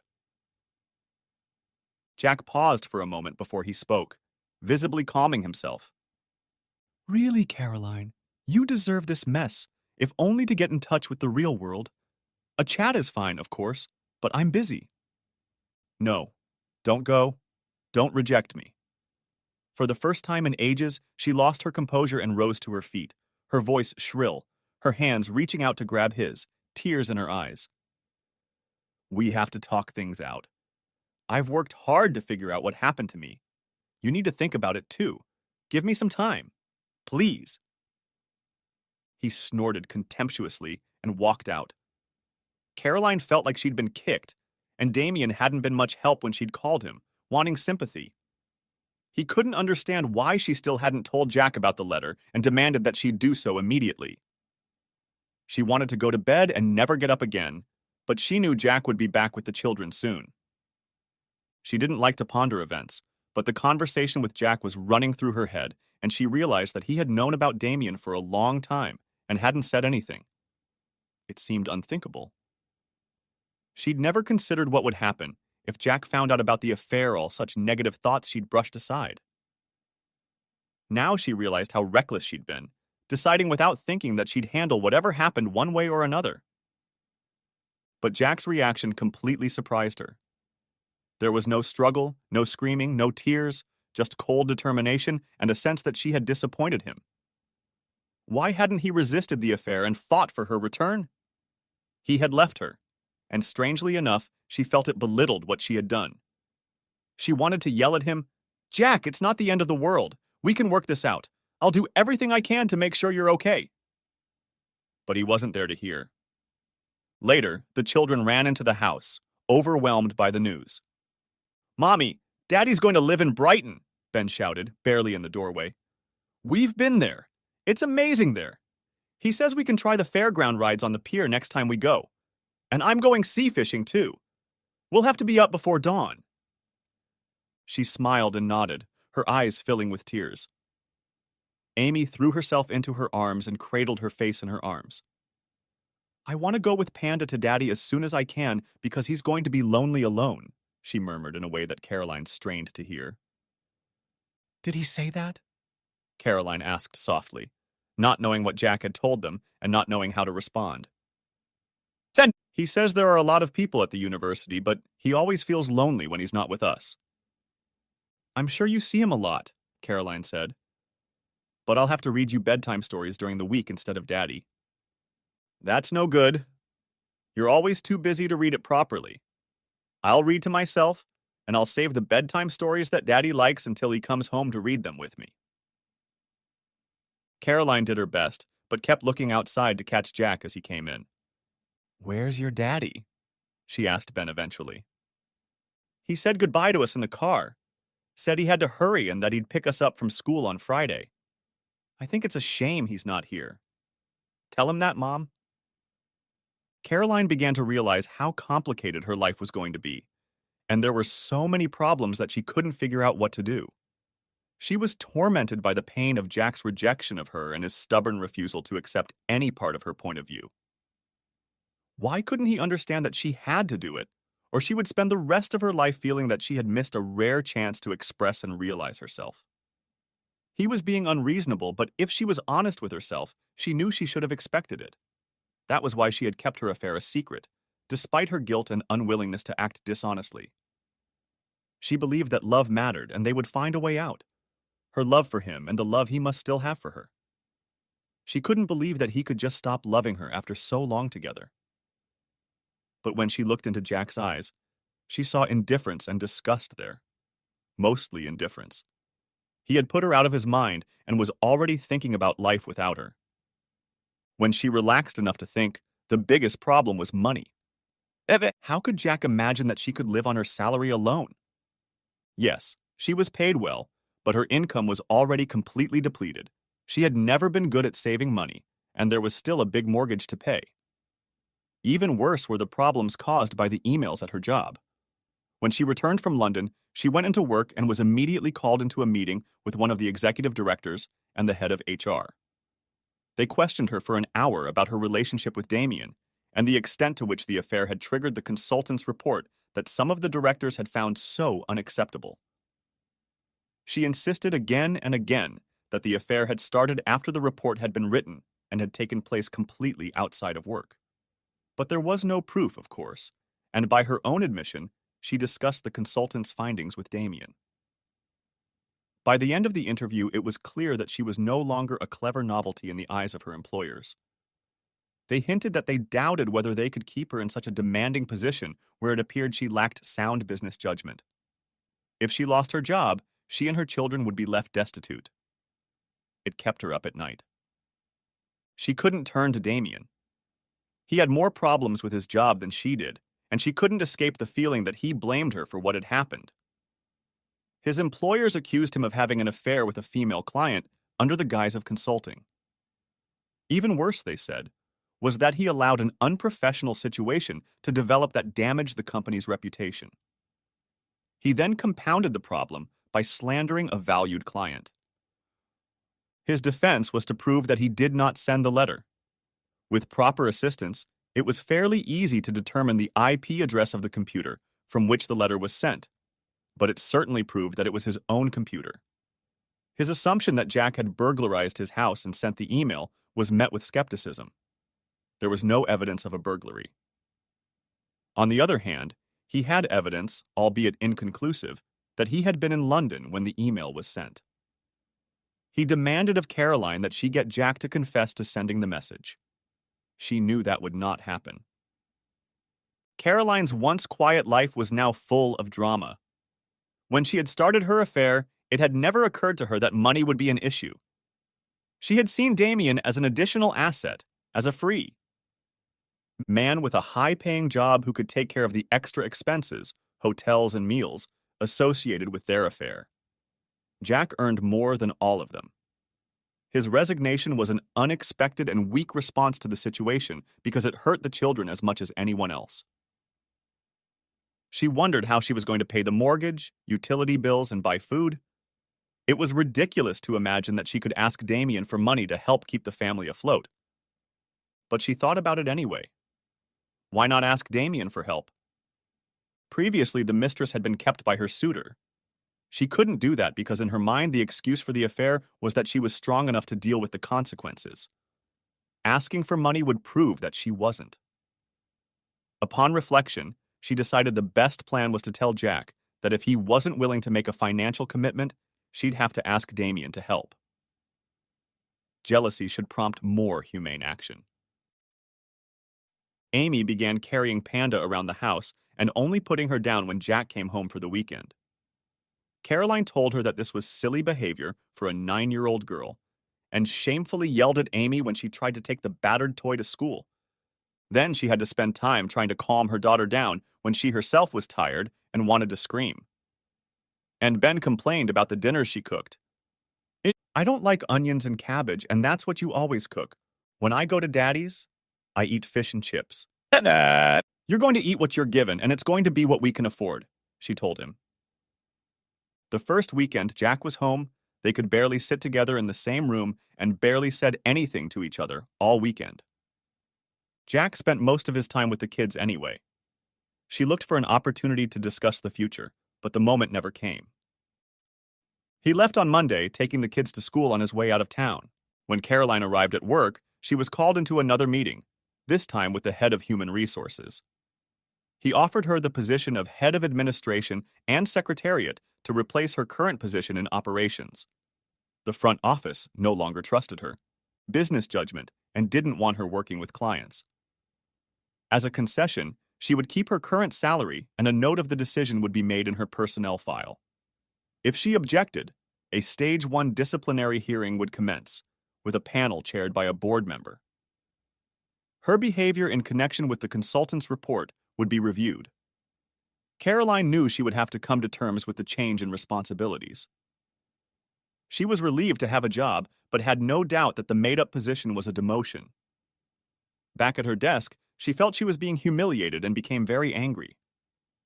Why was she being punished for something she hadn't done?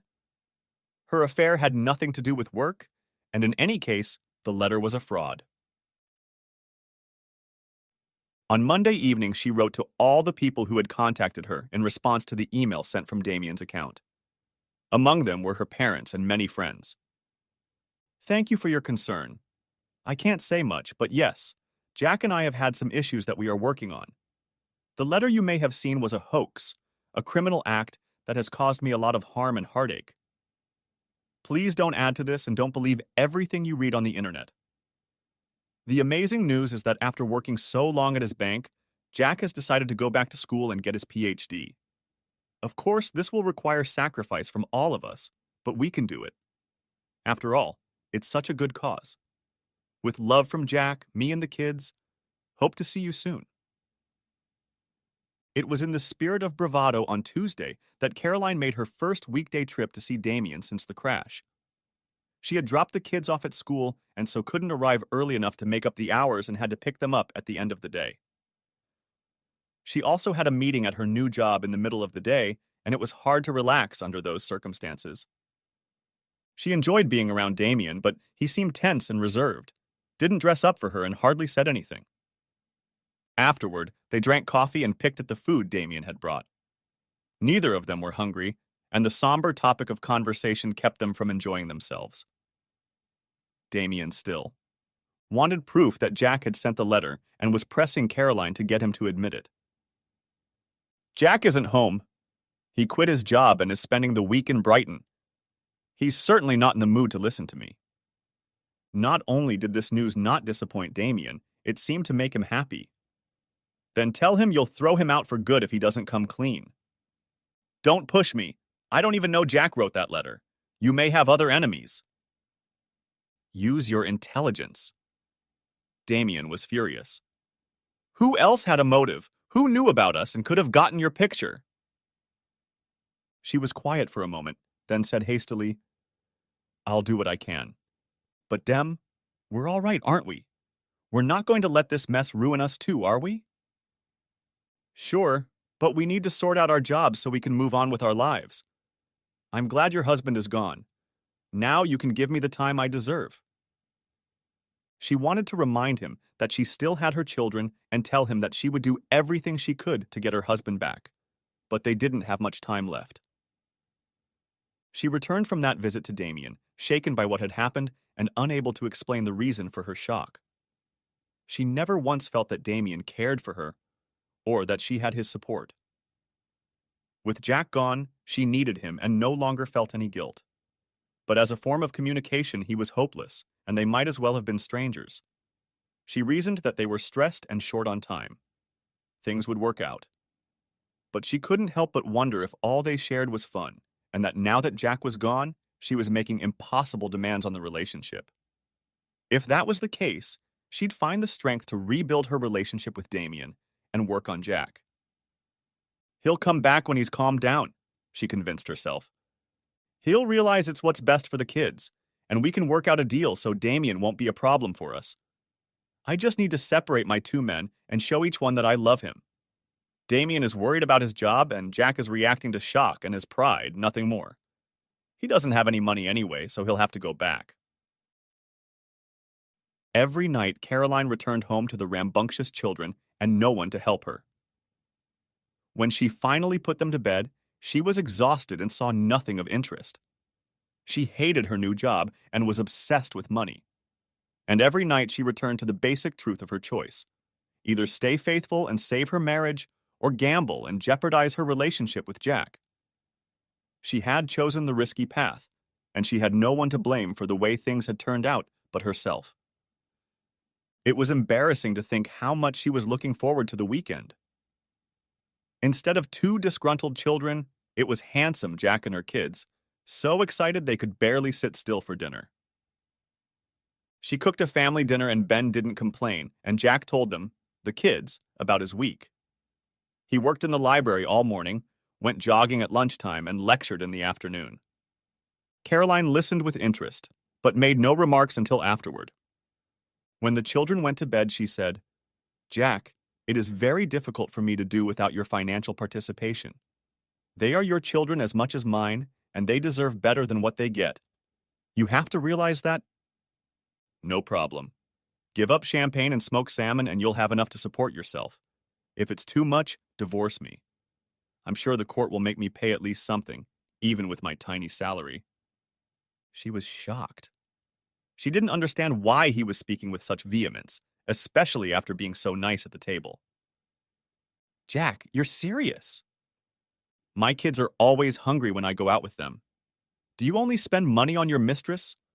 Wouldn't it be better for them to stay with me? Everything I have, I spend on them, pouring them soup and bread when I don't have enough. They like that. They never go hungry. I feed them all the time. Everything I have, I keep for them. He looked at her intently, and she looked away. He said, Can you honestly say that they are your top priority? I don't think so. Nice try, Jack, making me feel bad, but you're the one who quit your job and left the family home. Why should the woman be the one to take the blame? He shrugged. Because you created this situation. This kind of bickering was pointless. It could only push Jack further away, and Caroline cursed herself for the poor tactic. She really thought that giving up her career was a weak response from Jack, and was unnecessarily punishing the children. They used to split the bills, with Jack's share of the mortgage and utility bills.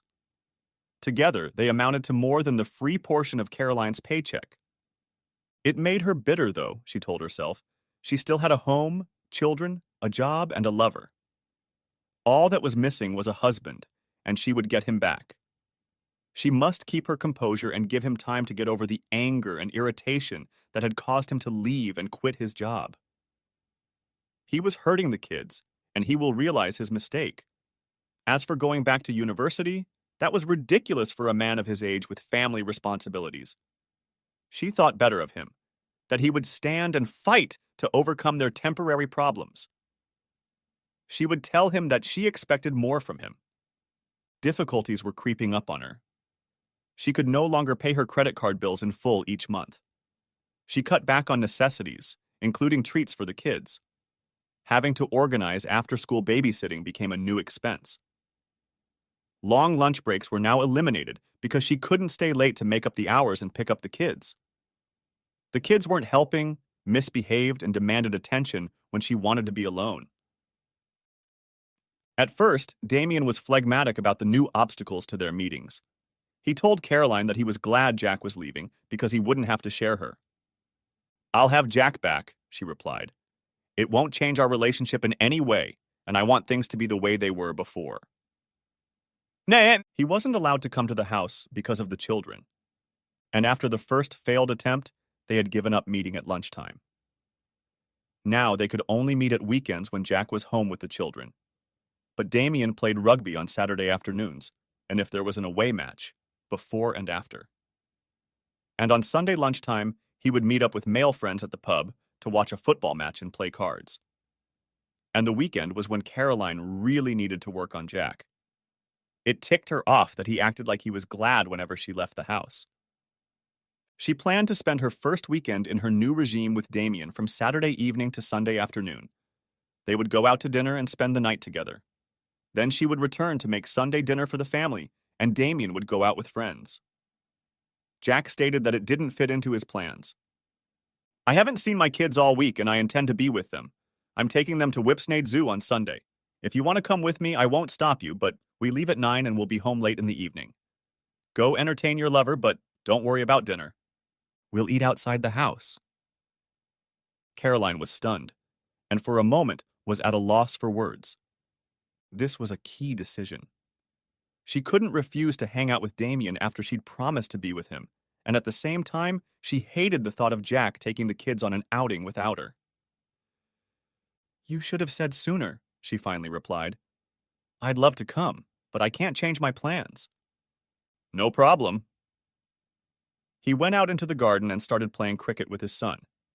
She realized she had been outsmarted and made coffee while she thought it over. When it was ready, she went to the back door and watched Jack throw the ball to Ben. "I made coffee," she called out. "Thanks." But Jack continued the game, and she drank her coffee alone, his mug growing colder and colder. She finally decided that if he kept acting like this, she would carry out her plans and not waste her energy on Jack until he was more receptive. He needed time to come to terms with the new order. She emailed Jack her plan for the coming weekend so he would have advance notice and couldn't claim it was inconvenient. This required careful negotiation with Damien. He declined Sunday lunch, and she would be with him from midnight Saturday to 5 o'clock Sunday afternoon. To Jack, she wrote, "The children really enjoyed their visit to Whipsnade. It was a great idea, and I'm only sorry I couldn't make it. But there will be no problem this weekend. The kids have already said several times that they want to go to Fantasy World, which is 30 miles away. So we'll head out early on Saturday and spend the day there. It will be great to have the whole family together again." He didn't reply right away, and when the letter arrived the next day, it was brief. "Great idea, but I'm not participating. I have some shopping to do on Saturday and a lecture to prepare in the afternoon."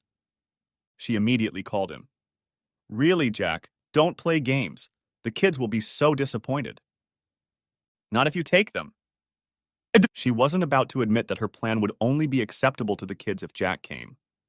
All week, they'd been pestering her with comments about how the weekend was a long way off, that they wished they were on the coast, that her food was awful and what they'd do with Jack when he arrived. She knew that Jack wouldn't change his mind about the weekend and that his plan had to be to do everything he could to stay away from her. For the first time, she thought about the fact that it would be impossible to win Jack over unless she changed her relationship with Damien. She needed to spend the whole weekend with Jack. She needed the time and space to work her magic. She replied to the email, "Okay, not this weekend then? Everyone is disappointed." One day of vacation solved the problem for one weekend. She would spend a whole delightful day with Damien in the middle of the week, from picking the kids up from school to picking them up from their after-school clubs. In return, she stayed home to take care of Jack all weekend. It was a brief respite in a bleak life. Jack and Damien had to realize how much she needed their company. But that's not the end of the story. If you want a continuation of this story, let me know in the comments. Part 2 will be released 12 hours after this video is published.